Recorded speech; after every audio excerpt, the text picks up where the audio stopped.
আল্লাহ তাআলা পবিত্র কোরআনে পাকে দ্বিতীয় পারা সূরা বাকারা 165 নং আয়াতের মধ্যে ইরশাদ করতেছে, ওয়াল্লাযীনা আমানু আশাদ্দু হুব্বাল লিল্লাহ। অর্থ হচ্ছে কানজুল ইমানের অনুবাদ, এবং ইমানদারদের অন্তরে আল্লাহর নিয়ায় কারো ভালোবাসা নেই। আল্লাহ তাআলা বলতেছে কি, যারা ইমানদার তো এদের অন্তরে আল্লাহর ভালোবাসার নিয়ে কি আর কারো ভালোবাসা নাই। তো এই আয়াতে মোবারকার তফসির করতে গিয়ে সিরাতুল জিনানের মধ্যে উল্লেখ করেছে, আল্লাহ তাআলার মনোনীত বান্দারা সমস্ত সৃষ্টির চেয়েও আল্লাহ তাআলাকে বেশি ভালোবাসেন। সুবহানাল্লাহ। সমস্ত সৃষ্টির চাইতে, এখানে মনে করেন সব কিছু, আমরা তো এক একজনের একটা জিনিসের ভালোবাসা বেশি, কারো মা বাবার প্রতি, কারো সন্তানের প্রতি, কারো স্ত্রীর প্রতি, কারো সম্পদের প্রতি, কারো খাবারের প্রতি, কারো জায়গা জমির প্রতি, কিন্তু সব কিছুর চাইতেও আল্লাহর ভালোবাসা বেশি ইমানদারদের অন্তরে। সুবহানাল্লাহ। তো বলা হচ্ছে আল্লাহ তাআলার ভালোবাসায় তারা জীবিত থাকা এবং আল্লাহ তাআলার ভালোবাসায় মৃত্যুবরণ করাটা তাদের জীবনের উদ্দেশ্য ছিল।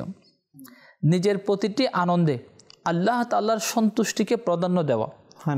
তো এখানে যেগুলো আমরা শুনলাম যে ওই আয়াতে মোবারকার তফসিরের মধ্যে যে মানে আল্লাহ তাআলাকে যারা মোহাব্বত করে তাদের কিছু আলামত নিদর্শন এখানে বর্ণনা করা হয়েছে। তো এগুলো প্রকৃতপক্ষে আল্লাহর ওলিগণ থেকে পাওয়া যায়।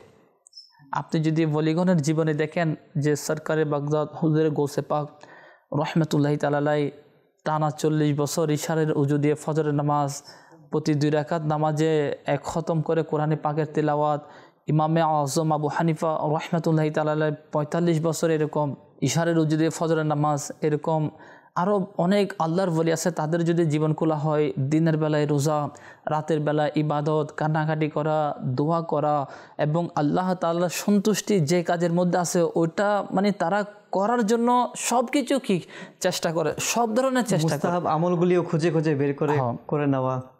তো আসলে এই জন্য আল্লাহ তাআলার প্রিয় বান্দাদেরকে যদি আমরা অনুসরণ করি, এবং এখানে এটাও বলা হয়েছে যে তাদেরকে সম্মান করা এবং তাদের সংস্পর্শ গ্রহণ করা। কেন? নেককারদের যদি আমরা সংস্পর্শ গ্রহণ করি তাহলে ইনশাআল্লাহ তাদের নেকির প্রভাব আমাদের মধ্যে আসবে। এবং এটাও আসছে যে বলা হচ্ছে যে আল্লাহর ওলির সোহবতের মধ্যে কিছুক্ষণ বসা 100 বছর নির্ভেজাল ইবাদত থেকে উত্তম। সুবহানাল্লাহ, সুবহানাল্লাহ।